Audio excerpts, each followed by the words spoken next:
Hello and welcome to our special series of leadership conversations presented by Anaplan in association with ETCFO.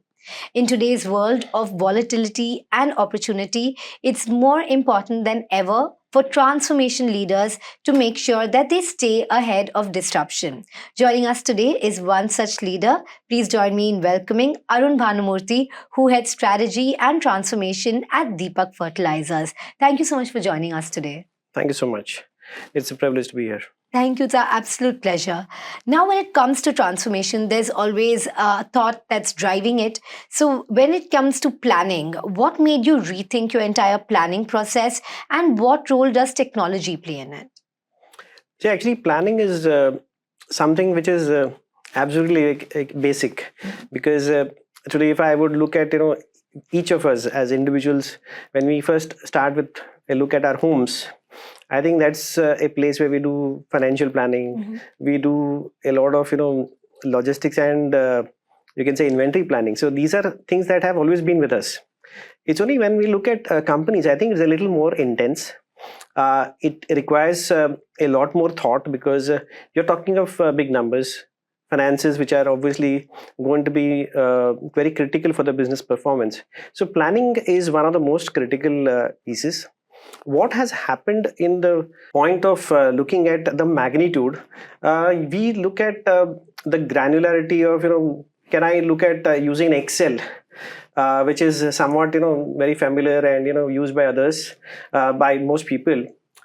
This is an area where you see that automatically our need to transition from something which is very basic as Excel, which can also do the job, to now a more intense and intelligent solution, because the complexity around us has increased.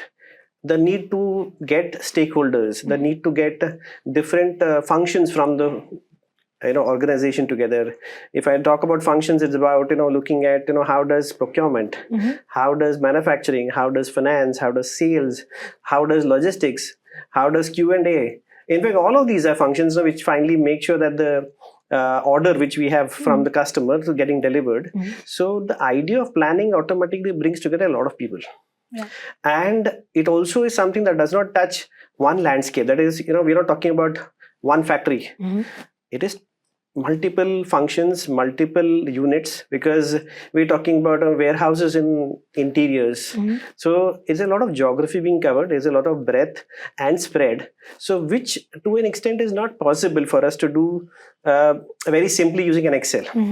So the idea of getting technology is very simply to stay in time, not ahead of time. I'm saying in time because that is what is required. So technology, you can't obviously ignore. Without technology, getting to the topic of planning would be quite a challenge.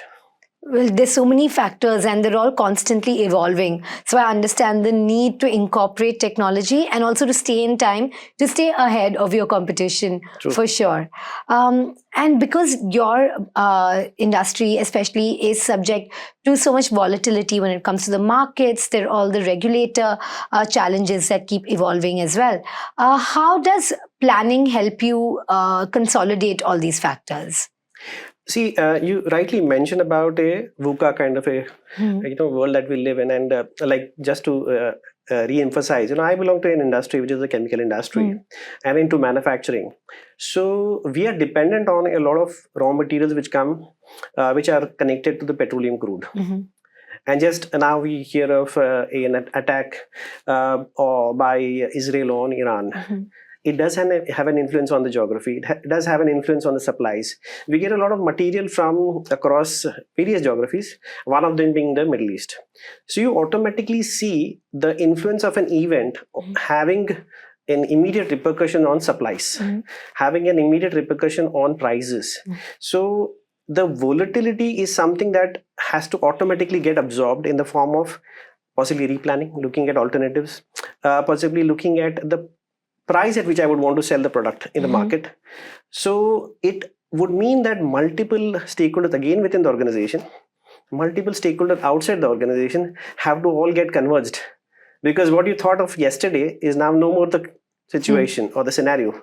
So the agility in today's context becomes all the more important. We often hear of we often hear of connected planning conceptually and breaking down silos on paper. But how does one translate that into reality? For instance, how have you transformed your business by your supply chain, finance, operations by using connected planning? Again, a wonderful question, because see, we as I have been sharing with you, there are different departments, and for me, it's like a relay race. And what comes with a relay race is that automatically no one wins till the last person crosses the line and before the others. So this topic about looking at not as one individual or one function, but as a team, is very critical. And any organization, for them to succeed, is very important. The topic of connected planning automatically comes in a place where we're trying to say that, you need not walk across the table to go and tell someone that, well, there is an order and, you need to do something about it. We can't obviously do that. It is important that the system is some way well organized or connected to look at telling each other what is happening and how do they play the role. It is also a place that is also dynamic, like we spoke earlier, that there is change. So what I thought would be the plan and what is actually translating has differed or changed. So this change has also an implication on everyone in the whole value chain. Like, for example, today there's a plant disruption. The plant has possibly had a maintenance issue and it has disrupted. Automatically, who's going to be impacted? There's a guy who's from the procurement. Possibly he has to talk to his suppliers and say, can you delay your parcel? There could be someone in the market who is committed to a customer, and he might have to tell him that, possibly you need to wait a little longer. So there are people who are going to be impacted.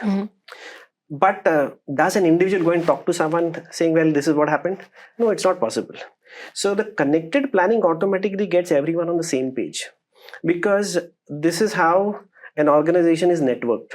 So today, connected planning is very much a need. It is not you don't have a choice. And I think it's more important that everyone automatically looks at this as a part that they have to invest, integrate, bring people on the same place, so that connected planning becomes a point of reality and, we're leveraging it to the best. Right, and it helps you into excellence as well and walks you into the habit of excellence by consolidating these factors, for sure. Now coming to Anaplan and your journey with them, how did your adoption help you realize value in your company practically?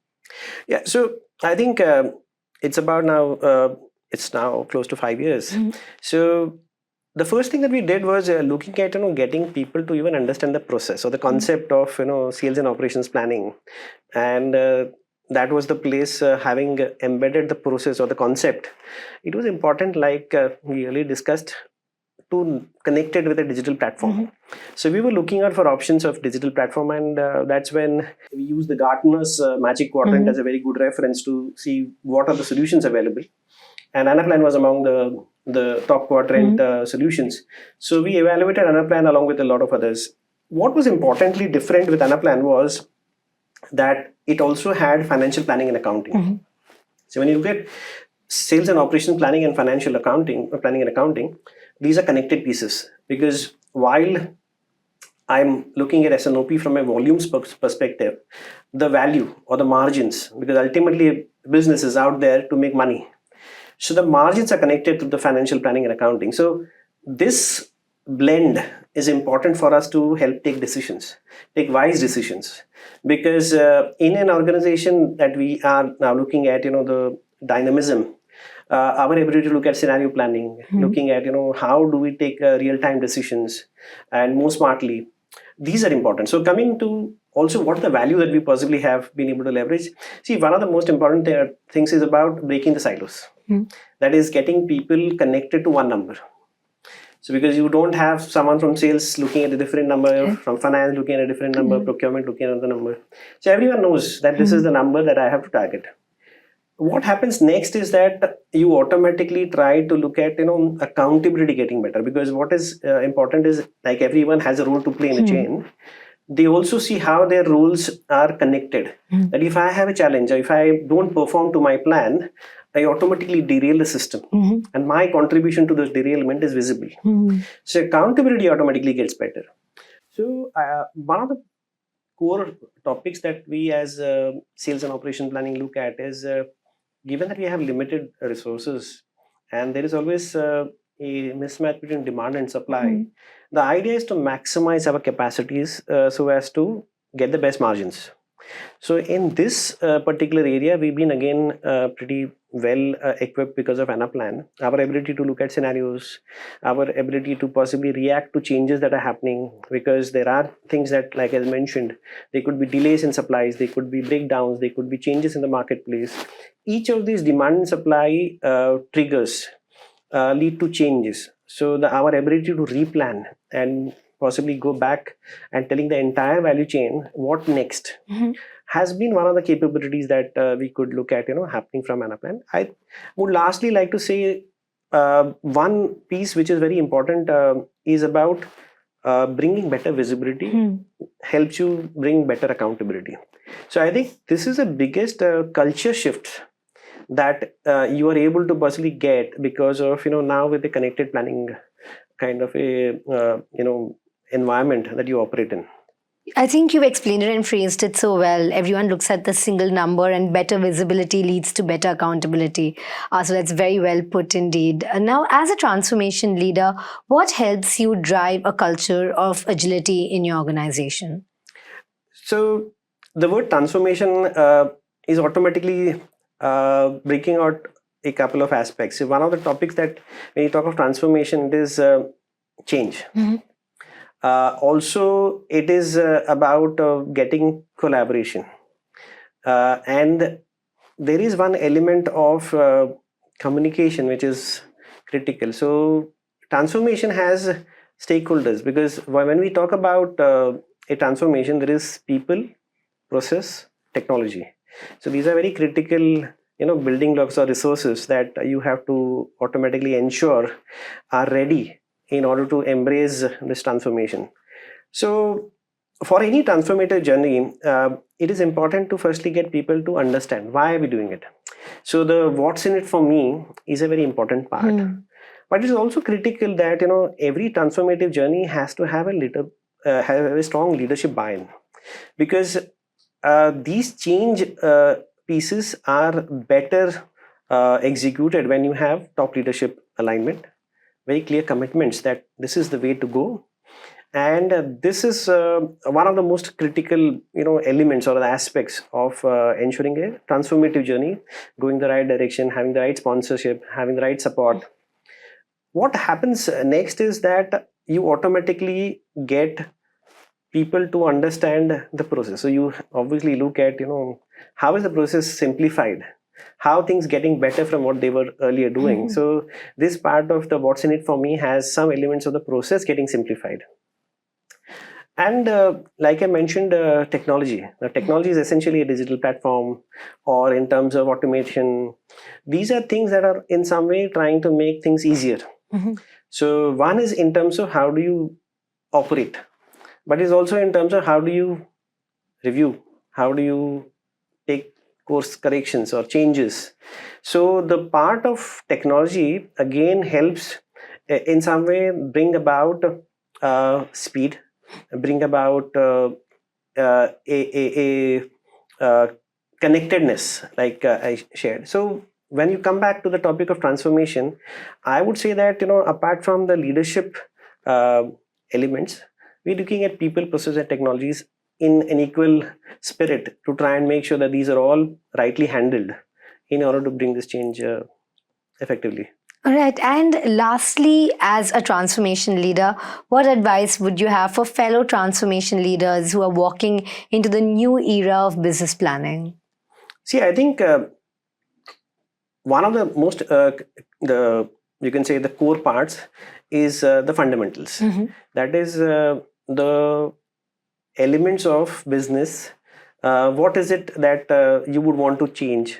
What is it that you would want to possibly bring about as a change because of this transformation? So the objectives have to be clear, which is obviously aligned with your leadership team. But what is also important is while this change is happening, we have to be somewhere alive to the fact that there is a lot happening in the world. And when I say lots happening, I would say that today we can't miss out the fact that there is an AI influence. There is a top discussion about how do you look at for example in the space of supply chain, digital twins, or you're looking at automated decision making, that you are trying to look at how do you look at some of these elements trying to transform manufacturing. So you're looking at manufacturing 4.0. So there are many solutions that are also there which are actually knocking your doors. In some places, getting yourself there to even know and embrace them is important, because sometimes you might just miss the bus. So for a transformation leader, it's also important to be well aware what's happening around and embrace that with what the business wants or what the organization feels as value. So I think this is very critical, and I think there is one other element as well. It is a conflict of short term and long term. So conflict of short term and long term is a topic called intertemporality, where we normally are looking at short term gains. What is it for me tomorrow? But today, a lot of times, if you look at investing and putting a focus on topics which are more long term, you possibly are already getting yourself ready for future. So the future readiness is another aspect which a transformation leader need to know. So the balance between short term and long term is another very critical aspect that a leader needs to possibly keep in mind. Right, and it's so important to be future ready for any organization today. And thank you for detailing that out for us. And it's very memorable, the fact that you said it's like a relay race. So every single person needs to excel at what they do. Every department needs to excel at what they do. And that's where connected planning comes in. And thank you so much for that. It's been a very insightful conversation. And it's been a pleasure hosting you here today. Thank you so much. Thank you so much. And thank you so much for watching. And also remember to catch our other conversations from the Anaplan Summit 2025. Thank you once again.